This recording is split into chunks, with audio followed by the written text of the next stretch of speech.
Bonjour la famille. La différence entre l'Europe et l'Amérique du Nord. Quand je parle de l'Amérique du Nord, il y a les États-Unis et le Canada. L'Europe, c'est l'Europe entière. Que ce soit les pays scandinaves, toute l'Europe là. La différence. D'abord, pour nous les Africains, la vidéo ici va concerner vraiment ça pour ça les Africains. Pour les gens qui veulent vivre à côté de l'Afrique, près de l'Afrique, je pense que l'Europe sera bien pour vous. Puisque pour aller en Afrique, à partir des États-Unis et au Canada, on fait d'abord des transits. Vous allez d'abord en Europe, pendant plus de 8 heures de temps, vous allez rester là pour attendre l'avion de connexion pendant peut-être 4-5 heures de temps. Et puis 8 heures de temps, ça dépend de là où vous allez en Afrique. Donc celui qui a besoin de retourner toujours en Afrique, toujours en Afrique, toujours en Afrique, je pense que l'Europe sera mieux pour toi. Je vais entrer en détail dans la vidéo ici, mais n'oubliez pas de partager les vidéos, de commenter, mettez-moi les j'aime si vous aimez le contenu. Et on est toujours là pour vous donner les informations vraies. Également pour ceux qui veulent vivre dans la communauté noire, qui veulent vivre là où il y a trop de noirs, je pense que l'Europe sera bien pour toi. Je vais prendre l'exemple. En France, par exemple, là on appelle Château Rouge. À Belgique, il y a le coin qu'on appelle Matongé. Ce sont des coins où on peut appeler Afrique. Tous les Africains sont là. Et si vous êtes une personne qui veut quitter votre continent pour aller dans d'autres continents et vivre dans une communauté de votre pays, la chance est vraiment élevée où vous allez trouver peut-être une grande communauté de Maliens à France et à Belgique, une grande communauté de Congolais en Europe, une grande communauté des Ivoiriens en Europe, toutes les communautés, les pays africains ont une grande communauté en Europe. Ça, c'est 100%. Si vous voulez vraiment aller là où vous n'aurez pas besoin de chercher la communauté, où vous allez trouver les communautés directement de votre pays, allez en Europe. Que ce soit le Nigeria, les pays, tout, vous allez les trouver là-bas. Ça, c'est déjà un point. Par exemple, ici au Canada et aux États-Unis, pour trouver vraiment les gens qui viennent de votre pays, une grande communauté, ce n'est pas évident. Même si vous allez aux États-Unis, vous allez trouver beaucoup de Noirs. Ça dépend des États à d'autres. Il y a des États où vous allez trouver vraiment beaucoup de Noirs. Mais ces Noirs-là ne sont pas nécessairement les Noirs venus de l'Afrique. Ce sont des Noirs américains. Ils n'ont rien de connexion avec le Congo, rien de connexion avec le Côte d'Ivoire, rien de connexion avec n'importe quoi d'autre. Il n'y a rien de connexion. Donc, dès que vous arrivez par exemple au Canada ou aux États-Unis, vous allez vous connecter avec d'autres races. Ça ne sera pas, ça peut être la même race, mais ça ne sera pas une race africaine. Par exemple, il y a des Haïtiens, il y a des Jamaïcains ici, mais même si vous voyez la grandeur des pays comme Jamaïque, Haïti, ce sont des petits pays. Quoi qu'il arrive, vous n'allez pas les trouver au nombre des Noirs que vous allez trouver en Europe. C'est pour cela que si vous n'êtes pas capable à vous adapter avec d'autres races, et que vous voulez vivre juste dans une race qui est la vôtre, je pense que l'Europe également sera encore mieux pour vous. Maintenant, si vous êtes quelqu'un qui, vous foutez des races, de la location géographique, sur le rapprochement des continents, qui est l'Europe, et la communauté, comme je viens de citer, de l'Europe, je pense que les pays comme le Canada, les États-Unis, même l'Amérique latine vous fera plaisir. Puisque les conséquences qui sont dans des villes où la communauté est vraiment immense, il y a toujours des querelles, il y a toujours des fights inutiles, les gens se battent inutilement, les gens se critiquent, il y a toujours c'est comme si on était en Afrique, c'est comme si, quand vous vivez là, c'est comme si vous aviez amené l'Afrique sur votre dos et venir vivre avec l'Afrique ici, dans ce sens-là que je vais dire. Mais si vous voulez vivre loin de la communauté,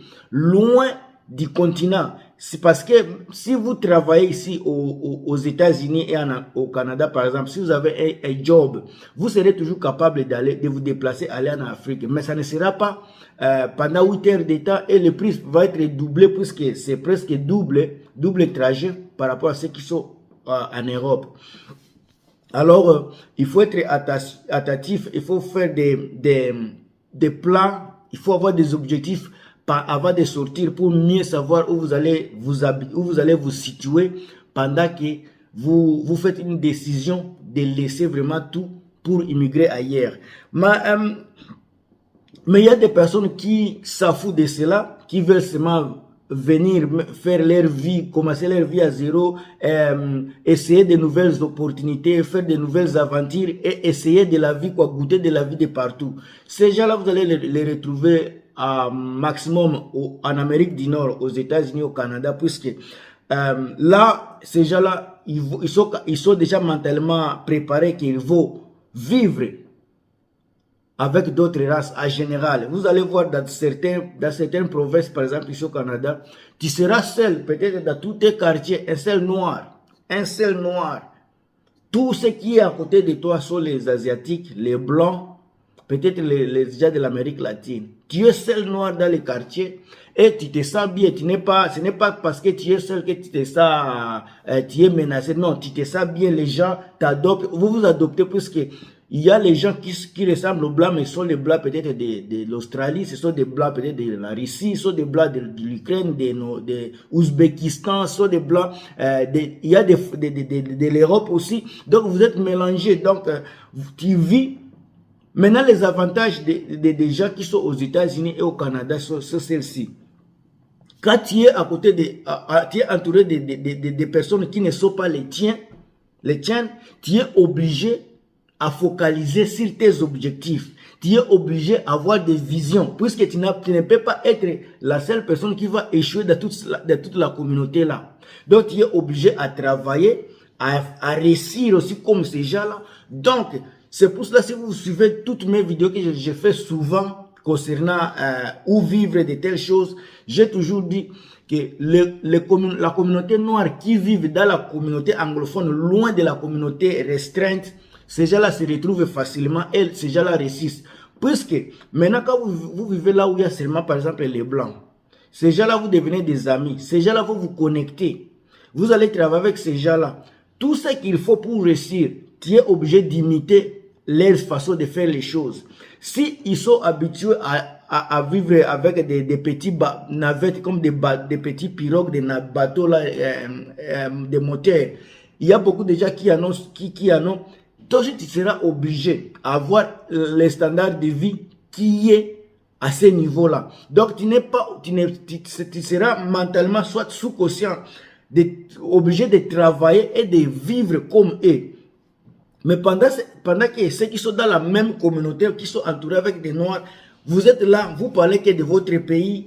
Quand le pays est mal, vous parlez, le pays va mal. Au lieu de vous concentrer à ce qui peut vous faire bien dans la vie pour que vous puissiez évoluer, vous allez commencer à vous traumatiser avec des événements qui ne vont rien vous amener dans la vie.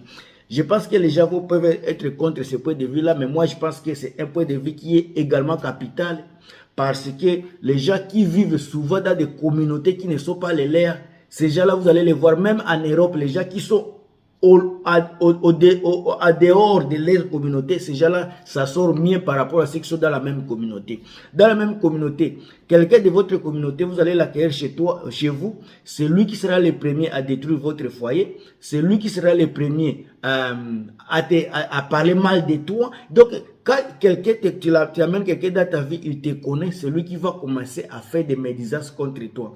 Pendant que si vous êtes dans d'autres communautés, quand quelqu'un te voit que tu manques par exemple quelque chose, il va te dire, mais si ça là, si tu payes, le travail là que tu fais, ça ne te paye pas bien, viens dans la compagnie, si tu vas appliquer, on peut te donner un travail, on peut te payer mieux. Et à te payer mieux, tu vas encore mieux vivre ta vie par rapport au salaire que tu obtenais avant. C'est dans ce sens-là que je suis en train d'expliquer. Mais sinon, les États-Unis, le Canada, soit l'Amérique du Nord comparé à l'Europe, il y a beaucoup de différences. Si je commence à parler sur le point de vue immigration, le coût de la vie, beaucoup de choses là, il y a beaucoup de vidéos sur ça que je peux faire, mais ici je voulais seulement comparer les Africains, les Africains qui immigrent en Europe comparé aux Africains qui immigrent ici en Amérique du Nord. Il y a une grande différence. La seule différence que les Africains immigrants en Amérique du Nord est que la distance nous fait défaut. Il y a des gens qui vivent au côté Pacifique, dans la province de l'Alberta, en province de Colombie-Britannique, et au centre également, à Winnipeg, New Brunswick, Saskatchewan, toutes ces provinces-là. Mais c'est loin. Pour prendre l'avion, en tout cas jusqu'en Europe, et puis de l'Europe échanger, ce n'est pas facile. Mais comme vous le savez, les gens qui sont en Europe, toute l'Europe, ça peut être presque le Canada. C'est un continent qui est petit, mais le Canada, c'est comme un grand continent. Donc, il y a beaucoup à dire concernant les points de vue là, mais je voulais juste faire la différence entre vivre aux États-Unis ou en Amérique du Nord et vivre en Europe en tant qu'immigrant. Alors, je pense que la vidéo ici vous fera plaisir. Je suis toujours là pour vous donner les informations, pour vous motiver. À chaque fois que je fais les vidéos, je ne fais pas les vidéos pour vous décourager quelqu'un. Également, je ne suis pas officier de l'immigration. Tout ce que je vous dis, c'est ce que je vois. Et puis, j'essaie de pousser mon analyse au-delà de ça pour vous donner ce qui est le meilleur de moi-même. On se revoit dans la prochaine vidéo. À plus.